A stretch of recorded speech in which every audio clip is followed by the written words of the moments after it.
Et bonjour à tous, on se retrouve aujourd'hui pour la toute première vidéo de cette chaîne qui va être dédiée à ma passion et à l'élevage de fourmis. Donc c'est ma toute première fois. Donc là, je vais vous faire la vidéo unboxing de mon tout premier colis que j'ai reçu de chez Antaous, que je remercie d'ailleurs parce que ça a mis 5 jours à arriver d'Espagne. Donc je vous ai épargné la vidéo déballage, tout ça, papier, hein, je l'ai ouvert entre-temps, hein, parce que j'étais pressé aussi et puis je voulais voir si la reine allait bien. Donc du coup, je vais vous faire un petit récap de ce que j'ai reçu. Donc on va commencer par...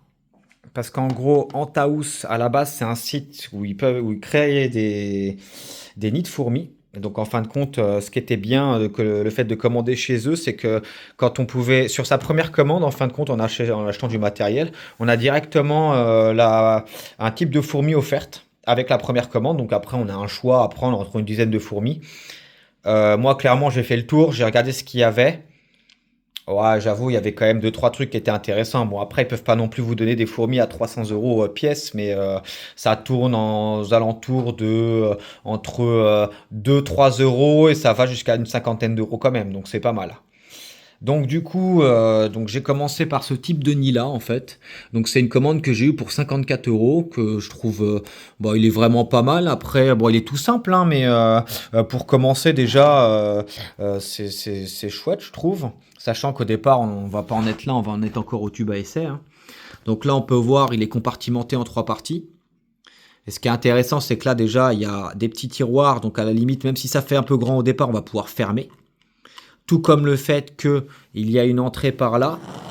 Et en fin de compte, quand on regarde bien, eh ben, il y a tout simplement un système ici, là, qu'on peut voir ici, là, où justement, bah, en fait, il y a un casier qu'on peut rentrer comme ça. Donc là, j'ai pas pris le bon embout, hein, mais je vous montre, en gros, on peut l'emboîter directement et ça permet justement de, bah, par exemple, ici, de mettre le tube à essai. Et hop, comme ça, bah, les fourmis elles vont directement aller découvrir leur nid toutes seules, sans risque d'évasion. Donc c'est pas les premiers nids à le faire, hein, mais c'est vraiment quand même assez bah, c'est cool quoi. Ça évite d'avoir des mauvaises surprises, euh, surtout quand tu débutes. Donc voilà, il y avait donc ce nid là, donc voilà, il y a une ouverture toute simple là, hein. Il est pas grand, mais bon, au départ, hein, pour passer de la fondation à la petite colonie, j'ai envie de dire c'est parfait. Donc ça c'est fait. Il y a un intérieur, donc comme on peut voir en liège, hein. Donc à voir après avec le type de fourmi que vous prenez, il faut vraiment faire attention, hein. Mais après, j'ai envie de dire, même si elle creuse, c'est la première chose que j'ai regardé. Derrière, il y a un fond. Donc en fait, ça risque rien. Moi, j'ai regardé le type de fourmi, donc je vous en fais la surprise pour l'instant, mais forcément, on va y venir, hein. Mais le type de fourmi que j'ai pris, déjà, elle n'est pas amenée à creuser. Si elle est amenée à creuser, c'est-à-dire que sa fourmilière, elle commence à être trop petite. Donc j'ai envie de dire, j'ai quand même pas mal de marge. Livré avec ce colis, parce que forcément, vous allez dire 54 euros pour ça, ça fait quand même un peu cher, on cherche qu'il y a les frais de port. Il y avait aussi, donc forcément, de la nourriture qui va avec. Donc là, j'ai pris des petits verres de farine, les tout petits, hein, de la taille normale. Enfin, non, même pas, c'est même pas de taille moyenne, c'est vraiment les plus petits. Derrière ça, il y avait un tube de nectar bleu. Donc pareil de chez Antaous, hein. Il était soit en 25, 50 ou je crois 100. Et moi je l'ai pris en 50 parce que je préfère avoir quand même une petite réserve. Voilà, voilà. Donc ça c'était avec, plus le colis, plus les verres. Donc ça. Plus bah, le kit avec tous les raccords, etc. Sachant que moi derrière j'ai aussi j'ai ajouté d'autres raccords en fait. Ceux-là ils font pas partie. Les petits là, ici, là, ils font pas partie du lot. Ça va avec autre chose que je vais vous montrer bah, tout de suite. Parce qu'après vous avoir fait le tour entre la fourmilière, les verres de farine, le nectar et la fourmilière, j'y reviens. Et bah ce coup-ci, on va passer au tube. Alors c'est vrai que j'avais vu pas mal de vidéos. Donc le tube est là, hein. C'est un tube que j'ai acheté en plus. Parce que si vous voulez, la fourmi était livrée dans un tube à essai. Mais c'est vrai qu'en ayant regardé pas mal de vidéos, je savais un peu à quoi m'en tenir. Les tubes à essai de chez Antaous, c'est vraiment de la merde. Ils sont pas en verre, ils sont en plastique. Euh, il est transparent, mais même transparent à filmer comme ça, en fin de compte, c'était pas possible parce qu'on voyait des stries sur les côtés. Enfin, on voit que le verre qui est en plastique, déjà qui n'est pas du verre, il est vraiment en sale qualité. Et heureusement que j'ai pris ça parce que je trouve ça vraiment chouette. Donc je vais vous faire le tour, hein, c'est tout con, hein, c'est un demi. Il y en a qui connaissent forcément. C'est un demi-tube en fait à l'intérieur. Donc ça va pas être un tube complet. Là, ce qui est bien, c'est que tu as une réserve d'eau qui va directement faire de l'humidité. donc dedans, hein, parce que j'ai regardé, au départ je pensais que c'était un abreuvoir, mais je pense pas que la fourmi elle puisse boire, donc affaire à suivre. J'essaie quand même de me renseigner là-dessus que je voie. Donc derrière, hein, enfin devant plutôt, on est compartimenté comme ça. En fin de compte, la partie blanche, ça va être vraiment le bouchon du tube. Ça, c'est un tiroir qu'on peut tirer. En fin de compte, à l'intérieur, ça fait comme un petit casier où du coup, j'en ai profité pour donner du nectar dans du coton. Donc ça peut, c'est vraiment c'est très simple d'utilisation. Comme ça, on n'a plus qu'à le tirer. Hop, on prend, on remplit et on remet. Comme ça évite de faire, d'avoir des évasions ou des choses comme ça, quoi. Donc là, moi de toute façon, elle est arrivée, je veux pas vous spoil, mais elle est arrivée, forcément, elle a fait un voyage jusqu'en Espagne. J'avais commandé une reine et son couvain, bah, manque de peau, elle a mangé le couvain, donc ça, je m'y attendais un peu quand même, parce que bon, l'Espagne, jusqu'en Île-de-France, il y a quand même du boulot. Il y a quand même du chemin et je pense que les routes, à mon avis, ça doit être bien merdique. Donc niveau stress, elle a eu son taux de stress, ce qui fait que quand je l'ai reçue, ça se voyait, elle était déjà stressée. Elle faisait déjà des allers-retours dans un tube à essai. Et en plus, le tube à essai, c'est vraiment pas le tube à essai qui fait cette taille-là, hein. Regardez par rapport à ma main, le tube à essai que j'ai reçu était grand comme ça. Avec 3 tonnes de coton. Donc en fin de compte, la fourmi, elle avait ça de place, à peu près, en longueur. Donc ça fait vraiment pas beaucoup. Donc c'est pour ça que j'ai préféré. Je l'ai pas déménagé de force. J'ai pas fait le. Voilà, je vais laisser son temps quand même. De toute façon, je voyais elle faisait les 100 pas dans l'autre tube à essai. Donc en fait, ce que j'ai juste relié l'autre tube à essai dans celui-là. Et puis elle a fait le déménagement toute seule. Donc là, je vais vous l'ouvrir. Je vais vous montrer la surprise que j'ai commandée. Mais alors, le problème, c'est qu'en fait, entre le tube à essai de chez Antaous sur lequel j'ai changé et celui-là est nettement mieux, mais même pour filmer, c'est pas le feu. Donc je vais essayer de trouver un juste milieu quand même, sachant que là, on est en début novembre, clairement. Et donc, ce que je vais faire, c'est que je vais commencer à la descendre en température tout doucement. Là, elle est arrivée dans le froid, et c'est vrai qu'en plus, on a une semaine de fraîcheur où on n'a que 1 degré dehors. Donc, ce que je vais faire, c'est que je vais la descendre en température et la rapprocher vraiment des 10 degrés. Et je pense que je vais la mettre en diapause à 10 degrés jusqu'à à peu près fin mars. J'ai pas le choix. De toute façon, c'est vrai que j'étais tellement pressé de la commander qu'en fin de compte, quand je l'ai commandée, je m'en suis rendu compte. Je dis, mais merde, enfin, on arrive en pleine diapo. C'est peut-être pas le feu pour la livraison. Donc, j'ai envie de dire, de toute façon, elle a été stressée par le voyage. Plus le froid, dans tous les cas, je savais à comment tenir en la recevant. Donc là, on va essayer de tout faire en sorte qu'elle ait la meilleure vie possible. Donc je vais vous montrer tout ça. Je vais éviter de me mettre à la lumière, mais ça va pas être évident, je vous préviens, on ne voit pas grand chose. Sachant que je vais pas trop la sortir pour pas la stresser, parce que pour vous la faire simple, même si je vous dis ou si je vous montre, vous allez peut-être pas forcément voir le type de fourmi que c'est. Donc là, j'essaie d'ouvrir tout doucement pour éviter les vibrations, les choses comme ça, parce qu'on peut voir qu'elle est quand même relativement stressée. On va retirer celle-là. Alors, avant de vous la voyez, on va faire un petit quiz, un jeu quiz si vous voulez. Je sais qu'il y a des mecs qui vont trouver direct parce qu'ils vont le savoir. Ça va se voir surtout par rapport à la taille, parce que par rapport à la couleur, on va la voir, elle est dans une chambre assez non éclairée et c'est vrai que c'est pas évident. Alors ce que je peux essayer de faire, c'est de voir avec un flash que ça donne. Mais à mon avis, avec les petites vitres, je suis pas sûr de mon coup. On va essayer. Voilà, là je viens de mettre le flash. Oh, s'il y a moyen. Alors, on va pas voir beaucoup. Et ouais, malheureusement, on va pas voir énorme. Donc en fait, il va falloir que je la fasse autrement pour filmer. C'est vraiment dommage. Et c'est vraiment dommage parce que là, on peut voir. Alors, je vais essayer de vous la mettre comme ça. Parce qu'en gros, là, j'ai la lumière de mon téléphone. Mais vers ma main gauche qu'on voit ici, là, il y a la fenêtre qui est éclairée ici. Tout simple. Alors, je vais essayer de vous faire un beau... Ah, bah voilà. Là, j'arrive à avoir un beau plan. C'est pas évident à déterminer. Oh, si, ça commence à être en bonne qualité. C'est pas évident à déterminer ce que c'est. Mais en gros, pour vous la faire simple, c'est une Camponotus liniperda. Donc, je sais, je me lance pas du tout sur une espèce qui est facile. Comme je disais tout à l'heure, le niveau du développement, c'est très long à se développer, hein, parce que c'est tout simplement là où l'une des fourmis les plus grandes d'Europe. Pour vous la faire simple, hein, ça joue à quelques centimètres près par rapport à une autre Camponotus, si je ne me trompe pas. Et en fin de compte, ça a déjà le développement qui est assez long. Donc en fin de compte, quand vous avez vu déjà la taille de la reine, je vais vous mettre mon doigt à côté. On est quand même sur une reine qui est entre 16 et 18 millimètres, hein. C'est quand même pas mal. Les majors, si je me trompe pas, ils feront entre 12 et 14. Et les ouvrières, ça doit tourner aux alentours de 6 à 8 millimètres, si je me trompe pas. Donc là, pour l'instant, bah, comme vous voyez, hein, il y a zéro couvain, il n'y a rien du tout, hein. Donc, hop, je suis désolé, il y a des petites marques, des petites traces, mais c'est rien, c'est juste des bouts de fibres, etc. Donc là, bah, on va la laisser tranquille, hein. Là, je vous fais vraiment la vidéo maintenant. Je préfère la faire chier une bonne fois pour toutes et après la laisser tranquille. On va essayer de rezoomer bien comme il faut. Si j'arrive à capter, parce qu'on peut vraiment bien. Là, c'est vraiment dur. Ah, elle veut pas. Allez, c'est pas évident. Ah si, là, on voit bien.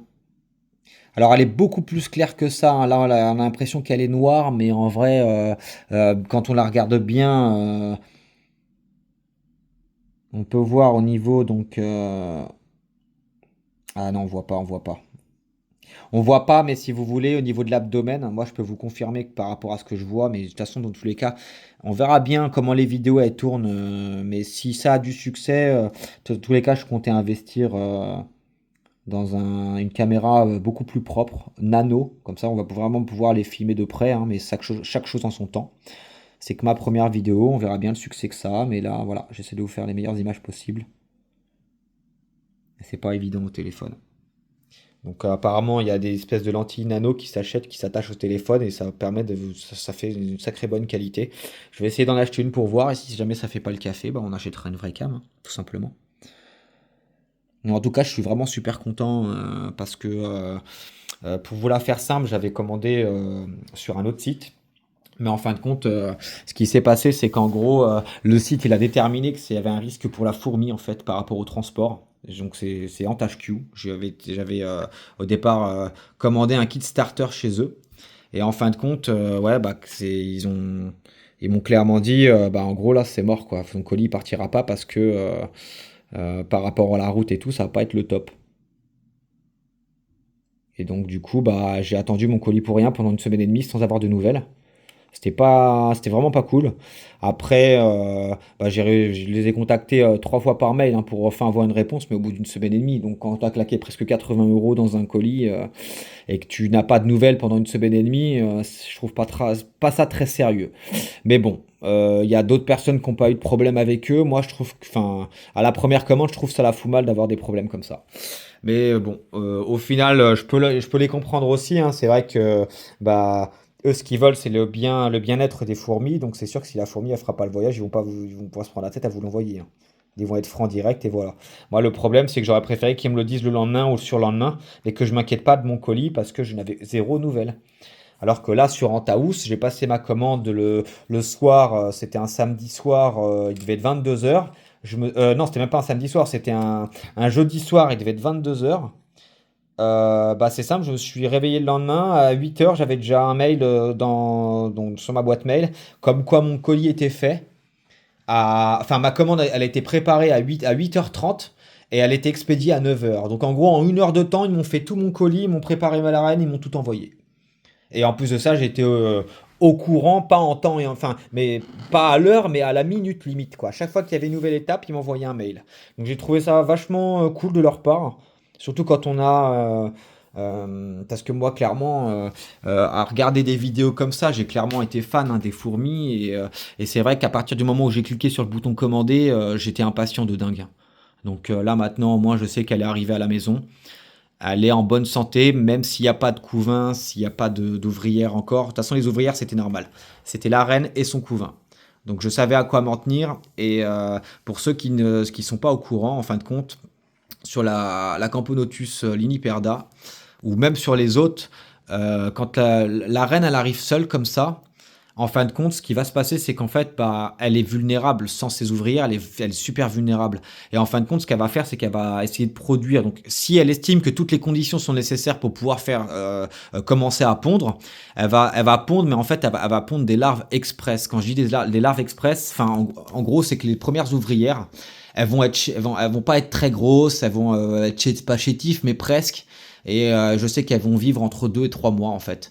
Et c'est vraiment cette phase-là où c'est crucial et il faut pas faire n'importe quoi. Il faut vraiment qu'elle arrive à faire cette phase-là complète sans aucun souci au niveau de ça, parce que bah, si les ouvrières meurent, et bah, la reine elle va mourir. Tout simplement parce qu'elle va être elle va être trop faible en fait. Là, elle est déjà affaiblie et en fin de compte, elle va puiser dans ses réserves pour faire les premières ouvrières. Pourquoi? Parce que bah, faut que les ouvrières elles fassent pas mal de choses à sa place pendant qu'elle elle va rester à s'occuper de la ponte et de gérer ses œufs de départ. Donc bah là, j'ai pas de couvain, j'ai pas d'ouvrière, donc je pense que là c'est diapose. Et encore, j'ai pas trop envie de faire une diapose. Je sais que c'est des diaposes qui sont fraîches quand même pour les lignes Perda. Mais j'ai pas trop envie de faire une diapo parce que j'ai regardé, hein, forcément je me suis renseigné et ils disent à peu près en moyenne, hein, sachant qu'il y a des choses différentes sur plusieurs sites, mais ils annoncent une diapo entre 5 et 10 degrés. Le problème, enfin c'est pas trop un problème, mais c'est plus ma façon de penser à moi et ce que j'ai pu voir de mon expérience, on va dire, en tant que, enfin sur les vidéos auxquelles j'ai regardé. Déjà, c'est une Camponotus qui vient d'Espagne. Alors après, je ne connais pas non plus son suivi, mais moi je me dis que si elle vient d'Espagne, déjà en termes de chaleur, c'est pas les chaleurs qu'on a en France, il fait quand même un peu plus chaud. Et en termes de fraîcheur, bah il fait quand même un peu plus chaud aussi. Donc j'hésite réellement à la descendre, sachant que je vais commencer à la descendre à partir de demain. Là, je vais la laisser se reposer tranquillou. Et après, je vais la descendre progressivement. Mais je pense qu'à mon avis, je vais pas la descendre à. Moi, enfin, c'est ma façon de penser. Après, je suis pas un expert, je suis un débutant, mais c'est ce que j'ai pu voir dans d'autres vidéos. Je sais que des fois, par rapport à la provenance de la fourmi, ça peut avoir un petit changement en termes de température. Là, si je me dis que si, je sais pas du tout où elle a été attrapée, j'ai pas du tout le suivi de la fourmi. Je sais que c'est Antaus en Espagne, donc j'estime qu'elle est en Espagne. Après, bah, sur ce que j'ai pu voir sur les sites, qu'ils annoncent 5 à 10 degrés. Et moi, je pensais la mettre en diapose à 13 degrés à peu près. Je veux pas trop la descendre non plus, lui faire une toute petite diapose, mais enfin dans tous les cas, on est en novembre, de novembre jusqu'à fin mars, ça lui fera quand même une diapose correcte, mais je sais pas encore si je la descends entre 5 et 10. Je vais continuer à me renseigner aujourd'hui pour voir ce que je fais exactement. Et bah, en espérant que bah, pendant sa petite phase de diapose, bah là, enfin, elle est quand même dans un tube qui est fermé, elle a pas de lumière, elle a une bonne hydrométrie. Alors, je sais pas si ça a descendu l'eau un peu là. Je sais pas du tout si c'est un abreuvoir ou si c'est un humidificateur. Là, franchement, c'est le suspense. Donc, je vais essayer de vous montrer. Donc, ce que j'ai fait, c'est qu'au départ, oui, je l'ai mise dans le tube, hein, je l'ai laissé venir de toute seule d'elle-même. J'ai pas fait un déménagement de force. Elle était déjà assez stressée comme ça, et elle faisait les 100 pas, donc en fin de compte, ça a été facile de la déménager, elle l'a fait toute seule. Et donc, bah, après, je vais pas laisser le temps de revenir dans l'autre tube, hein. L'autre tube, je l'ai carrément mis à la poubelle, hein. C'était vraiment une merde, les gars, hein. C'était un tube en plastique, enfin, c'est pas possible, quoi. Limite, j'en aurais chopé au boulot, j'aurais été mieux servi, on va dire. Et donc là, ce que je vous expliquais tout à l'heure, le blanc, là, en fin de compte, c'est en gros, c'est le bouchon du coup du tube ESM, et là, en fait, c'est un petit tiroir qu'on tire comme ça. Donc je vais faire gaffe qu'elle sorte pas. Pour l'instant, elle bouge pas. Et en fin de compte, dans ce tiroir-là, bah voilà, il y a un récipient et j'y ai mis du coton avec directement le nectar. J'essaie de le retirer. Alors ça accroche un peu. Hop, c'est bon, voilà. Voilà, c'est tout con, hein, c'est un. Donc là, j'ai mis ouais, donc, du coton, du nectar, et puis bah, on verra bien. Pour l'instant, je ne sais pas si du tout elle a été en prendre, mais c'est ce qui était conseillé quand même sur le site de Antaous. Euh, Bon, conseillé de ne pas la changer de tube. Clairement, quand j'ai vu la gueule de leur tube, j'ai dit non, mais c'est hors de question. Et de toute façon, stresser pour stresser, je préfère le faire tout de suite et après la laisser tranquille. Donc là, il conseillait de donner un peu de nectar dès le début, je l'ai fait. Je vais la laisser déjà. Là, je vais la refermer. Bon, je vais pas la mettre. De toute façon, ça sert à rien que je la mette sous chauffage ou etc. Là, il fait 21 ou 20 degrés chez moi. Et je vais commencer à la descendre progressivement vers sa diapose. Voilà, voilà. Comme ça, on va la laisser tranquille. On va suivre forcément bah, l'évolution. On verra si en période de diapose, elle va quand même faire une ouvrière ou deux. J'aimerais bien quand même. Ça me rassurerait un peu. Et, euh, et voilà, voilà, hein, tout simplement, hein. Donc là, ça a été la première vidéo de la chaîne. Je vais vous faire des vidéos régulières. Je vais me renseigner, mais il me semble que même en période de diapose, si je me trompe pas, enfin tous les 2 jours, hein, là j'ai donné du nectar, donc je pense que dans 2 jours, bah, je donnerai peut-être pas un demi-verre de farine, mais peut-être le quart d'un verre de farine, histoire de varier un peu la nourriture.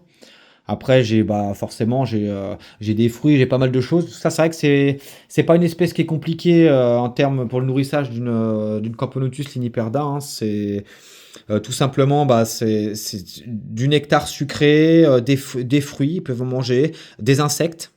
Ça peut être des mouches, d'une blatte. Après, blatte, ça ne la tuera pas. Faut quand même la couper au départ, hein. Faut vraiment avoir une très grosse colonie, je pense, pour donner du vivant.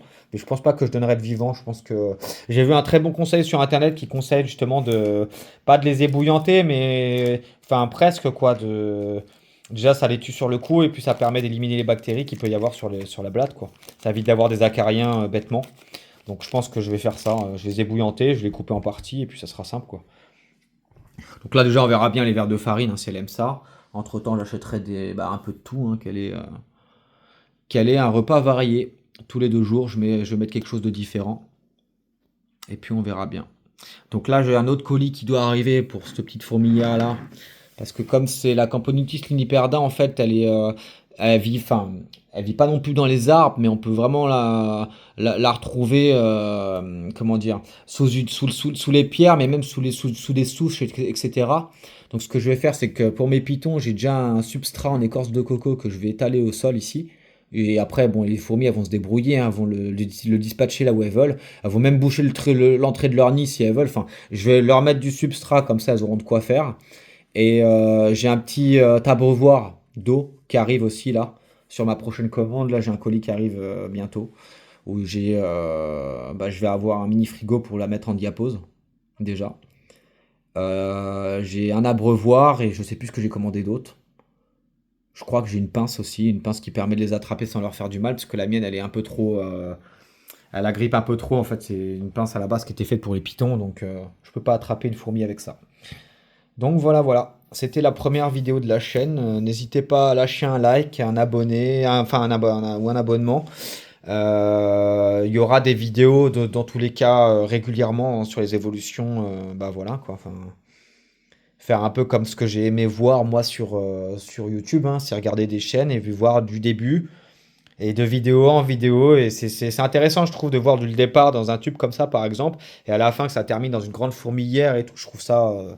Enfin voilà quoi, je trouve c'est que le mec déjà il a réussi son boulot, il a réussi à les élever, que ça s'est bien passé et tout, et j'espère que ça arrivera aussi pour moi. Après, je suis pas défaitiste, hein. Là, je sais sur quoi je me suis engagé. C'est une fourmi qui est compliquée. Le plus dur, c'est vraiment le début de fondation, hein, qu'elle est relativement d'ouvrières. Déjà, à partir de là, déjà, dit qu'elle commence à avoir pas mal d'ouvrières. Parce que là, comme c'est compartimenté en trois, ce que je vais faire, c'est que je vais quand même attendre que le premier et le deuxième, ils soient pleins quand même. Et dès que tout ça c'est plein, hop, je vais le relier au nid et je vais leur faire le déménagement tout seul. Et moi, comme en attendant, ça va me laisser le temps d'aménager tout ça, de faire un truc quand même propre, quoi. Enfin, je vais voir un peu ce que je vais faire, mais comme c'est une fourmi qui tourne un peu avec du bois, des écorces et tout, je vais essayer de faire un truc, sachant que j'ai pas énorme de place, mais on va faire un truc potable quand même, on va voir. Et après, on verra bien, hein, quand ce nid-là il sera trop petit. Ce qui est bien, c'est que je vais pouvoir le garder pour une autre espèce. Et puis je le rachèterai un nid plus grand, quoi. On verra bien ce qu'il y aura d'ici là. Mais en tout cas, ça fait déjà un bon petit un kit starter, on va dire.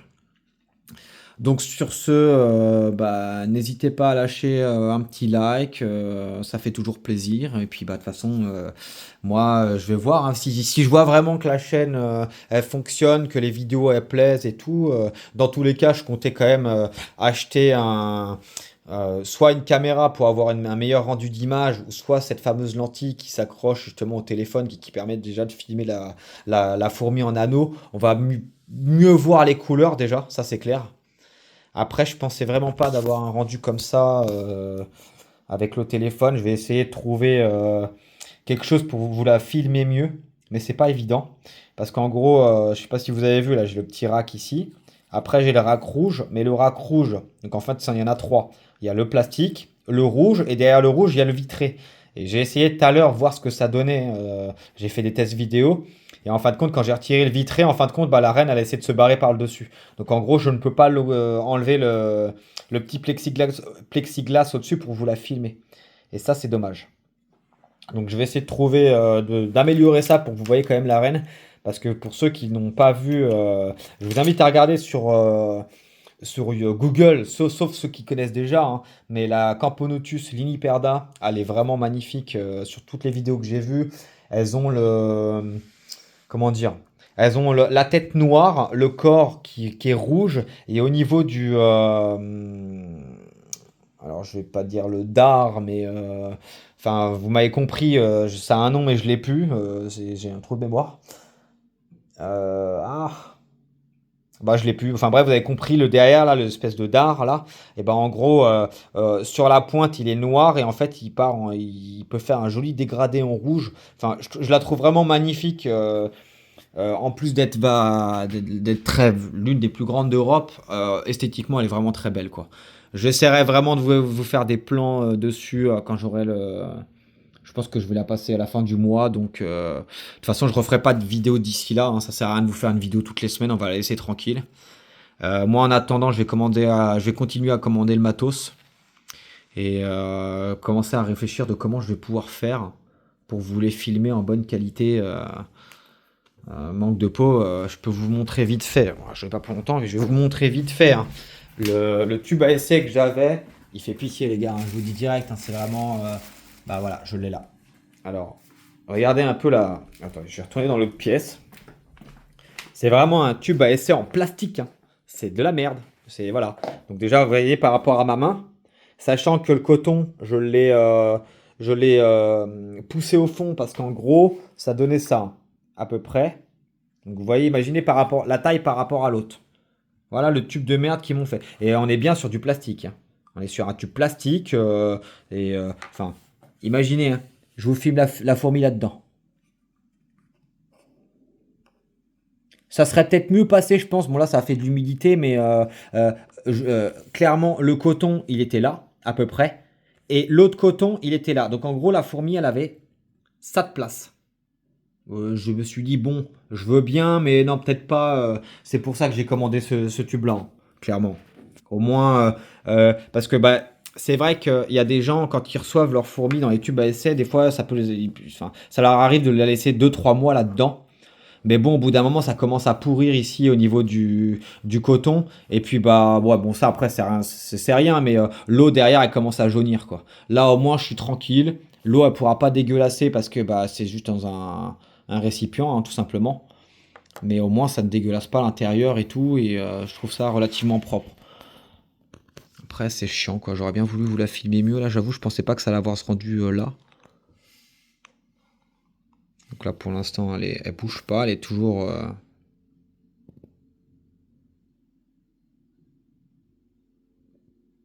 Je pense qu'elle est endormie, hein.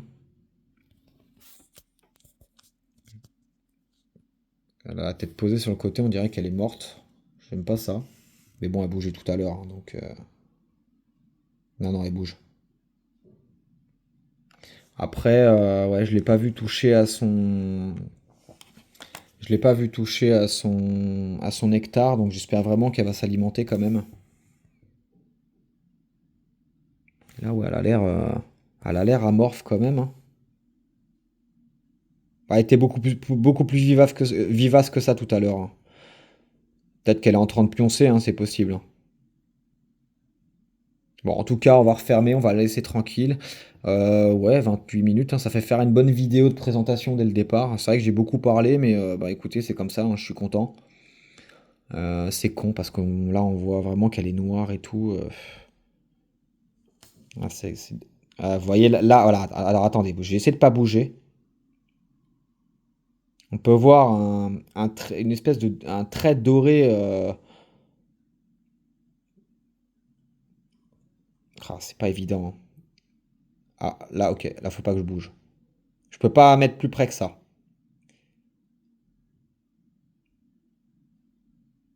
Et forcément, les reflets, bah, c'est parce que je suis au téléphone et au flash. Mais je vais investir, hein, ça coûte pas, une lentille macro, ça coûte pas grand-chose, hein. J'ai regardé, il y en a qui tournent aux alentours de 20 euros. Je pense que pour avoir de la bonne qualité, faut aller dans les 30 balles. Donc je vais pas hésiter, hein, de toute façon, hein, c'est pas, je sais pas, niveau financier, ça va, hein, donc, et puis, bah, de toute façon, c'est pour le bien des fourmis, hein. Je veux que, si elle pouvait fonctionner dès le départ et faire un one shot sur un type de fourmi comme ça, je préférerais. Après, comme je dis, c'est une fourmi que j'ai pas payée, qui était offerte par Renthouse pour la première commande. Mais bon, c'est pas une raison. On va quand même essayer de tout faire en sorte pour que ça se passe bien. Donc là, je vais la laisser tranquille.